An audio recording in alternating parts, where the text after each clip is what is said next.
सब मुअज़्ज़िज़ लोग बैठे हुए हैं और आप सब लोगों को देखने के बाद में बेहद खुशी हो रही है कि आप सब लोगों से मुलाकात हुई इस बहाने, और अल्लाह का रहमो करम है कि इंशाअल्लाह आगे भी मुलाकात होती रहेगी इंशाअल्लाह। हमने एक भारतीय जनता पार्टी समर्थक मोर्चे को मिशन के तौर पे लेकर चल रहे हैं।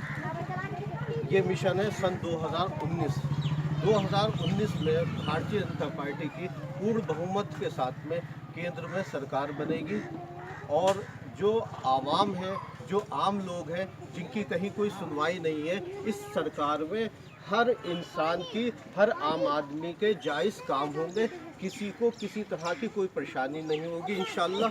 और जो भी सरकारी योजनाएं हैं, उत्तर प्रदेश सरकार की हो चाहे केंद्र सरकार की हो, सभी का लाभ मिलेगा हर आम इंसान को।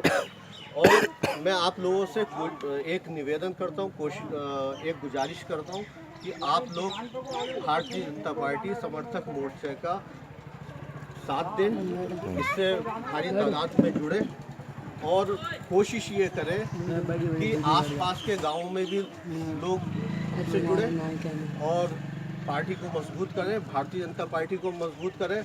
माननीय नरेंद्र मोदी जी को इस देश का पुनः प्रधानमंत्री बनाना है, और कर्नाटक का भी चुनाव पूर्ण बहुमत के साथ में जीतना है भारतीय जनता पार्टी को। बस मेरी यही गुजारिश है कि आप लोग हमारा साथ दें। धन्यवाद।